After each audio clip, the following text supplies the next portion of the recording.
Hey folks, Deano here again. This time take a look at another real grade Gunpla model kit. This is the real grade Hi-nu Gundam, the RX-93. This is a different take on the new Gundam, I believe. I don't know a whole lot about the mobile suit itself. I know it's from like a retelling of the old Chars Counterattack movie, where instead of getting the new Gundam, he gets the Hi-nu, and things change about a bit. I don't know much about that era of Gundam, and I know even less about the retelling. So we will just leave it at that. The reason I got this, two reasons. First off, the colours are in my native flag.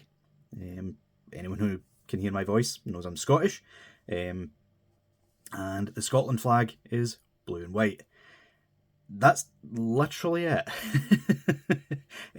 I wish it was more in-depth than that. But yeah, apart from that, I really loved just how menacing and bulky this mobile suit looked. I mean, it's huge. I'll compare it to the real grade RX-78 2.0 later in the video, just so you can see the difference in size. But yeah, it came out a few years ago now, 2021, I believe, and yeah, it's been pretty much out of stock ever since. I originally was humming and hawing on whether to actually buy this or not, because it hovers around the £50 odd mark, which is quite a bit of money for a model kit. I'm not going to lie, that's around the price of a figure arts to me. But yeah, the whole reason I ended up going for it is because it was a charity auction that I won. So yeah, thanks to them. That's the only reason I have this suit, and it's the only reason I would have dropped that much money on it. So yeah, I will say before we get into the rest of this review, it's a good job this thing has a storage on the back for its hyper bazooka and the fuel canisters, because this guy is a bit back heavy. He also weighs an absolute ton for a model kit.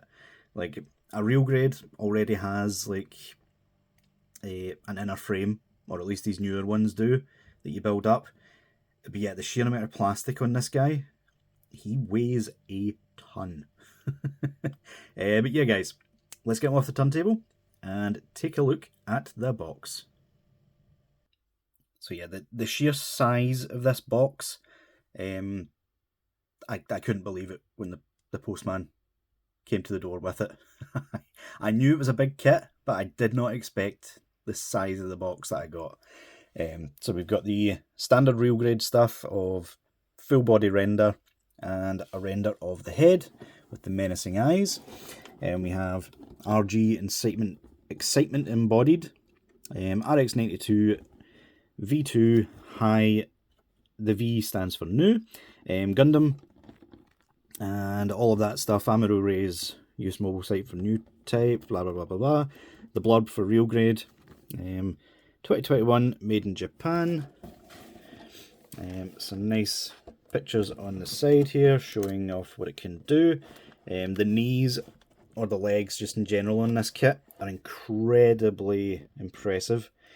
We have the fin funnels up the back, and yeah, that is about all that I can fit into frame. I can maybe bring it around the other side as well. There we go. Even the box weighs a ton, even without the parts for the kit in it. Yeah, we've got some lovely things there.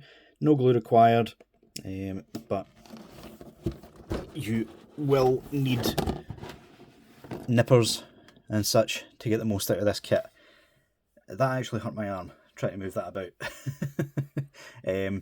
But yeah, that's about all I can show with the box, so let's get the accessories out here. So yeah, in terms of accessories, we'll do this in two parts, because frankly these three alone are too much to fit in frame. I'll add the stand adapter into this segment just on the fly.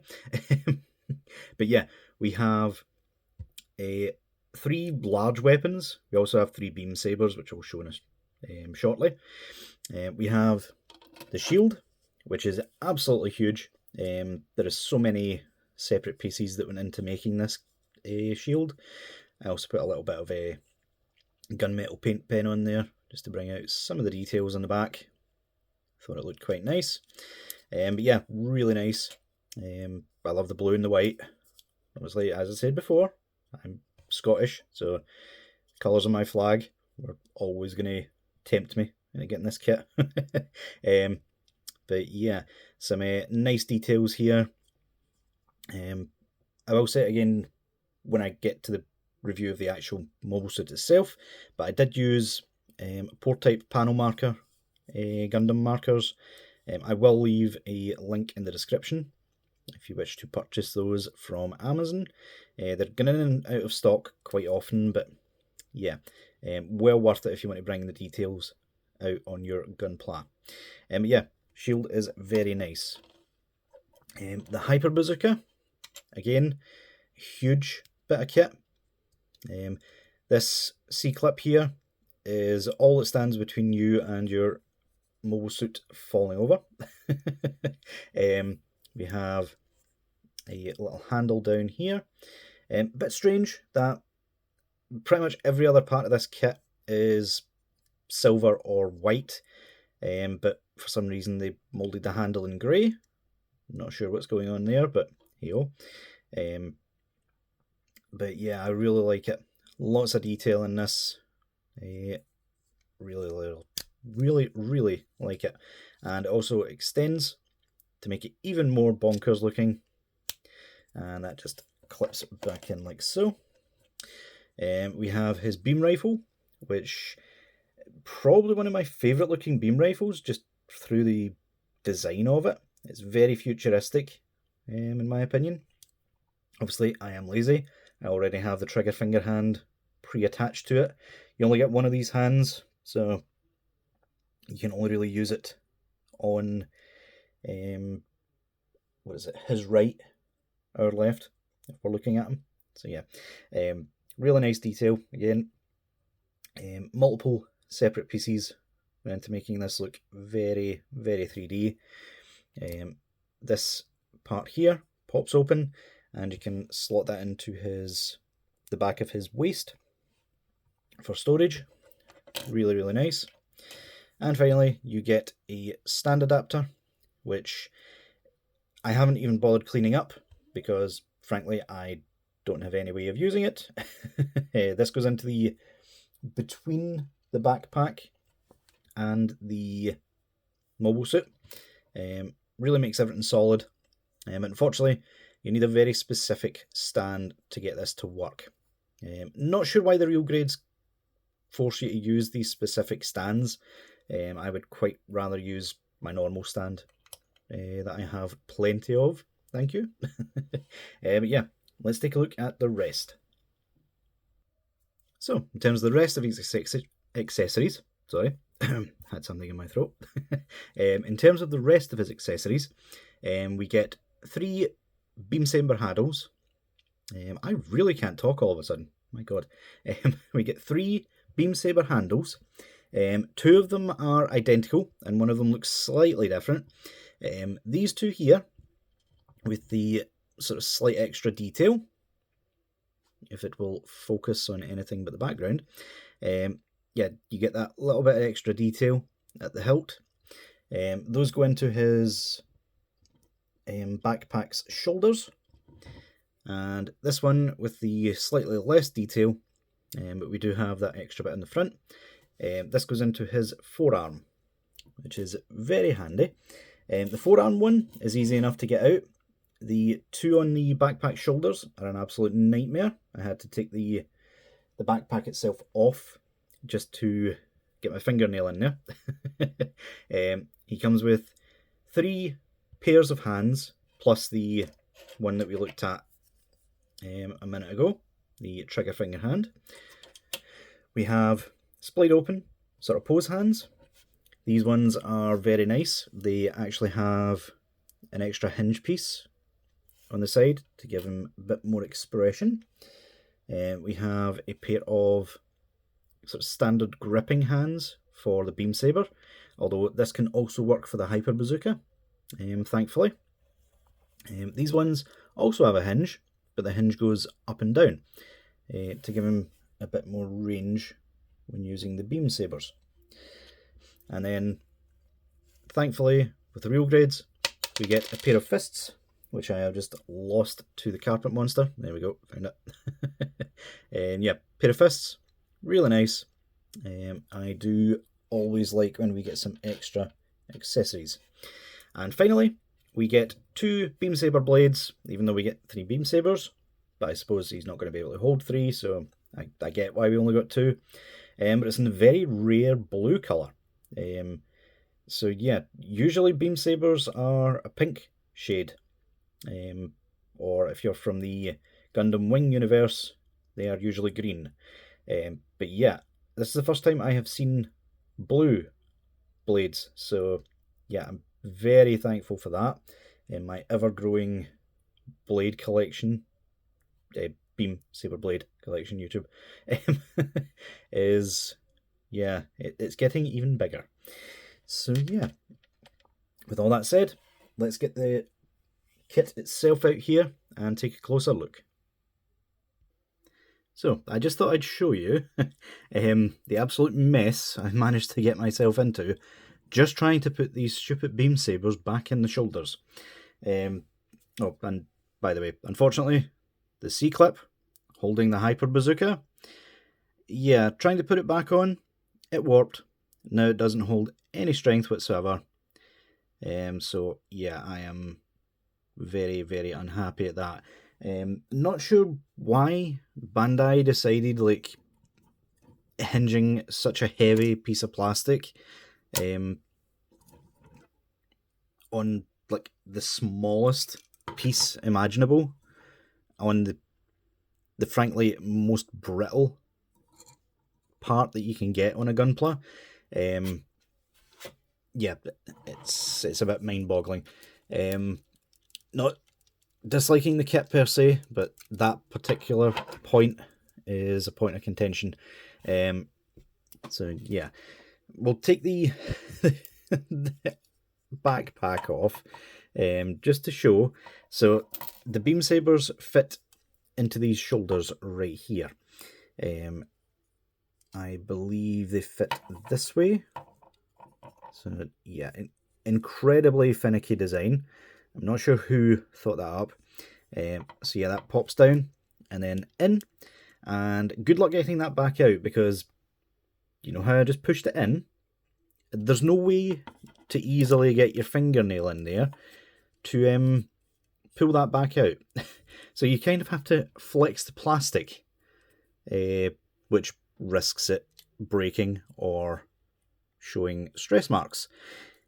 Yeah, not the best design on the planet. So yeah, I don't think I'll be using those beam sabers pretty much ever again. So yeah, let's get this all back into position before it breaks. Yeah, the fuel canisters are also held by C-clips, so now I'm pretty terrified that those will eventually stress and become useless as well. So yeah, lovely. Good start. But yeah, taking a look at the kit now, finally. The fuel canisters, while they are useful, do work in holding it up. I wish this still worked, but yeah, that's pretty much non-usable anymore. So yeah, lovely. But yeah, details on the kit itself are quite frankly superb. Standard real grade stuff. You have a fully built inner frame that you build yourself. I will say, even though this is such a massive kit, and did take me about 3 days to build, not gonna lie, and that's not like small lengths of time either. That is like 3 days of hard work. But it's not a frustrating build. at all. It's actually one of the most enjoyable kits I have built thus far. Not my favourite looking. That one still goes to the Wing Gundam. Looking forward to the Wing Zero real grade that's coming out later this year. So stay tuned for that when it finally does release. But yeah, probably one of my favourite builds thus far. And I don't say that lightly, because at this point, it's an obsession. I've built quite a few. Some Gunpla builders out there will scoff at the fact that I've only been doing this for a year and such, but yeah. Going off on a bit of a tangent, actually. Some of the bootleg reviews that I put out, like, I got some actual hate comments, like telling me I'm not a real builder because I didn't buy from Bandai and blah blah blah blah blah. Yeah, take that superiority complex elsewhere. Sorry, like, I'll say that right now. If I see a comment like that, it's just getting deleted. You're not even getting a reply. I do not understand that mentality when it comes to bootlegs. Do not defend the multi-million-dollar company. Like, they don't care about you. Anyway, back to the kit. Obviously, there is a lot of stickers on it. Real grades always come with a nice big sticker sheet. This one was no exception. I used most of them on the front. But you know me, I like to keep some for like high grades and stuff. It saves me having to use water slides. And yeah, you can pretty much get away with using some of the more generic stickers just to bring some extra detail into high grade kits. So yeah, but I do really like them. Most people use the standard sticker on the shoulder, but for me, I really like the Amuro Ray sticker, and since it's still his mobile suit at the end of the day, I gave him the alternate sticker. Plus, I like the extra flash of red colour in this sea of blue, silver, and a slight horrible injection gold, but we'll get to that in a minute. Yeah, overall details of this guy, love it. Like I said, it was a long build, but it wasn't a frustrating build at all. Everything went together absolutely flawlessly. No issues whatsoever, and he is solid as a rock. But yeah, back to the injection gold plastic. Yeah, that's pretty terrible, Bandai, not gonna lie. When bootleg companies can give you pre-painted gold, or pre-painted silver, or even shiny chrome gold in their boxes for like a tenner, yeah, you're pushing it a wee bit there, Bandai, I'm not gonna lie. There is absolutely no need for this level of cheap gold-looking plastic on such a premium figure. It's the one thing that brings this kit down for me. If I would have had gold spray paint lying around, I would have used it. I'm not using the gold paint pens on this because they're frankly too many parts, and yeah, they do still have a tendency to smudge, plus the fact they are in like really awkward places. So yeah, absolutely no need for that, Bandai. I'm quite disappointed in that. The silver isn't terrible. It does actually shine a little bit, but yeah, you can still tell it's just silver plastic. So yeah, when companies like JMS are giving you like pre-painted kits, yeah, there's an issue. Like, it's not even as if Bandai has to pay licensing rights for Gunpla. They own the Gunpla brand with Sunrise.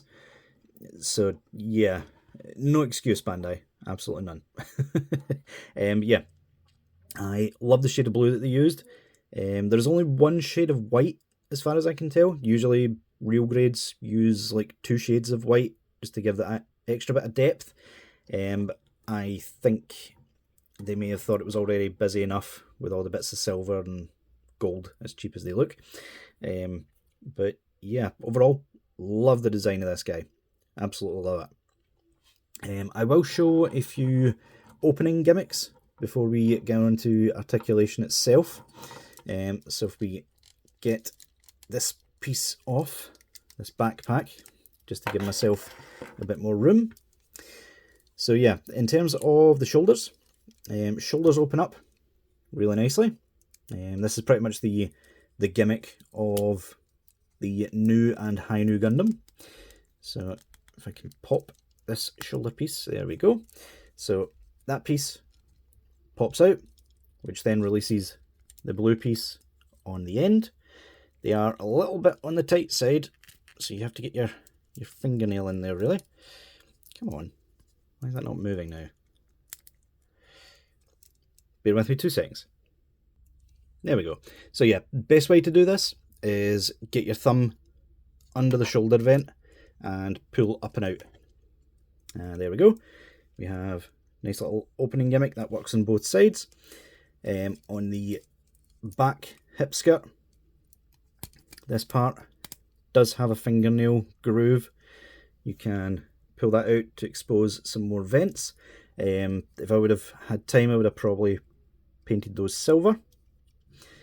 And the legs do have a lot of opening gimmicks. So these parts here open out. This part here and this part up here all open out to expose the thrusters there. And we also have, if I can pop these parts open as well, there it goes, nice. So yeah, that side part of the armour also opens. I'm not entirely sure if the top part opens. It would be a bit weird if it didn't, but I can't seem to get it to move personally, so I'm just going to leave it. If it does move, people can let me know in the comments and berate me for it. Yeah, all these pieces just fit really nicely back together, and really, really nice. There we go. Need to make sure that clicks. In terms of moving gimmicks, just before we get into the articulation full on, the leg, you move that bit, and the top section here, the thigh plate moves, exposing a little piston in there. You move it again, you expose some of the interior here, and then you move it one more time for even more detail there. I believe if we move it a smidge more, you can just see the rest of the piston inside the knee armour, which is very, very nice. I absolutely love that Real Grade does that. So many moving parts and gimmicks on these kits. Really, really love them. And final opening gimmick is the cockpit hatch. So you can either open it completely, like so, expose just the grey section. There is another door there, supposedly just to hide the fact that there's nothing behind it. You can, if I can get my finger in here, let's say, bring in the rifle. No, don't warp and bend on me, come on. There you go. So, yeah, that bit pops open as well. So, works really, really nicely. So, yeah, get that back into position correctly. There we go. So, yeah, overall, details on this kit are insane. So many moving parts to it. In terms of articulation, actually quite good for how bulky this kit is. So you can look up that much. You can look down ever so slightly. Swivel, but the sort of length of the face gets in the way. I love how that face looks, by the way. Really menacing look to it. Oh, and I almost forgot, the back of the helmet also has a slight moving gimmick, although it doesn't really do a whole lot. It lets the head look up about 2 inches or 2 centimeters more, 2 millimeters. So yeah, double ball peg, gets a lot of range, really like it. Shoulders, If we move this like so, shoulders can go up all the way like that. Arms can go up that far. Does swivel. Shoulder armor goes with it. Really nice.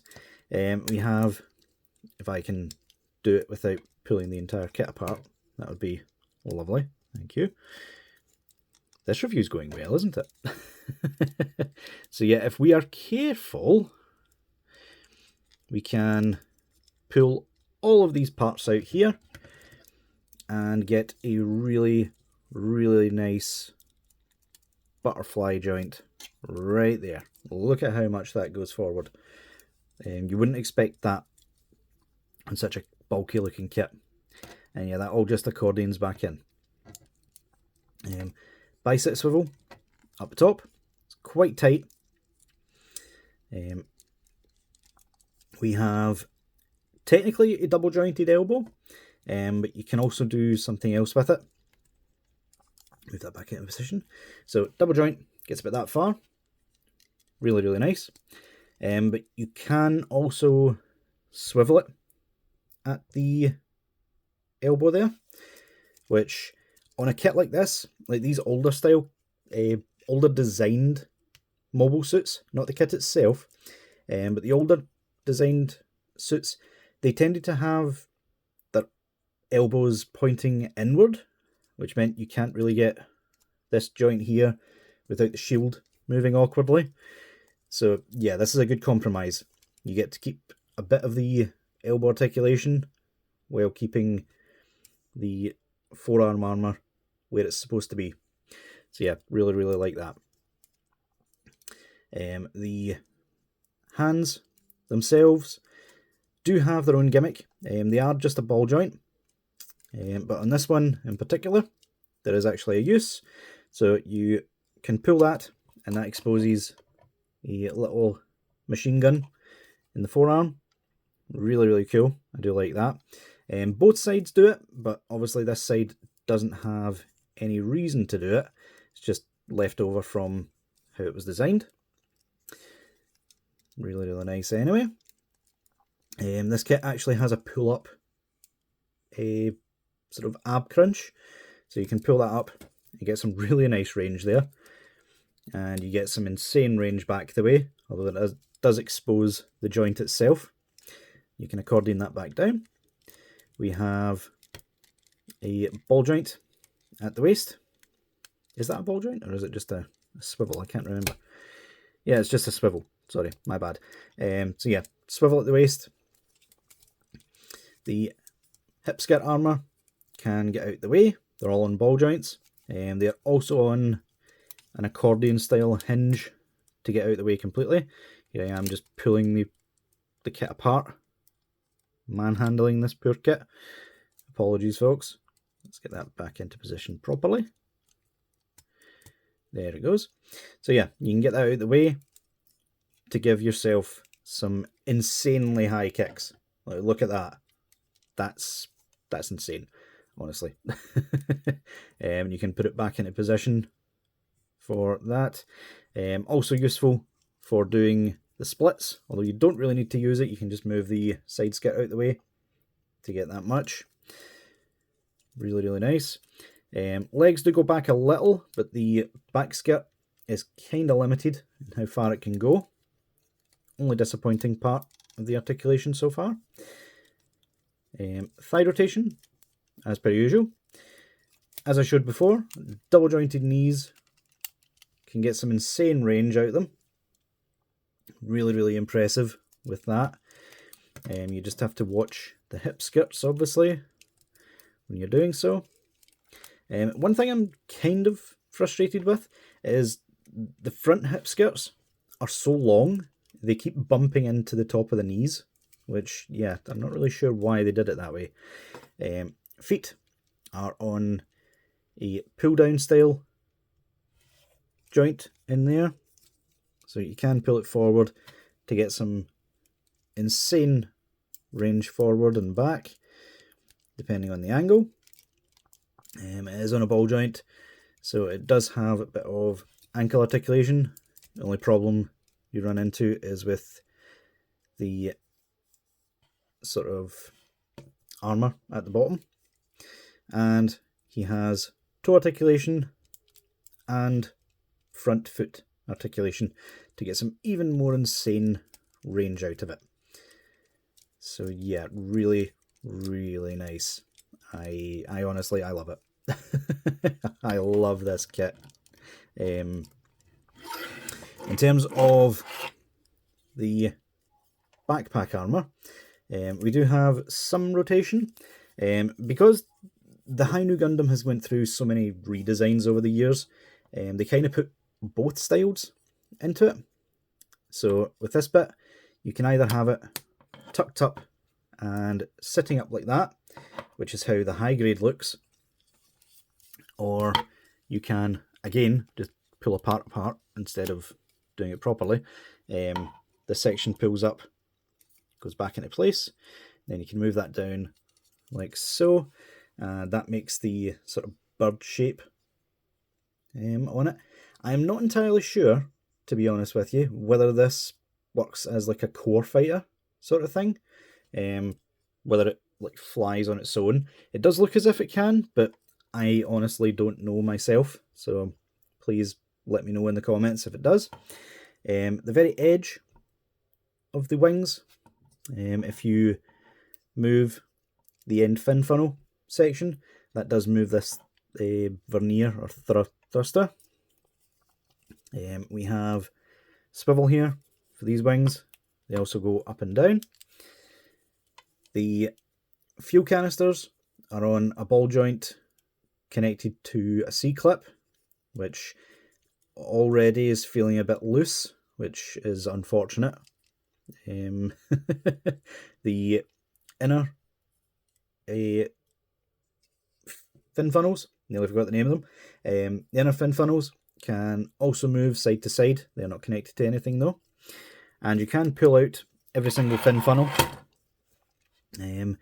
which does go into all the shapes that it should. These are the same inner part. They are the advanced MS joint, which is the only part of this kit that is the advanced MS joint. So it comes pre-assembled in the box. So yeah, you can get it into the attack formation. There is a slot on the back for like a specific stand, and you can get effect parts for these if you so choose. There are grooves there to do it. So yeah,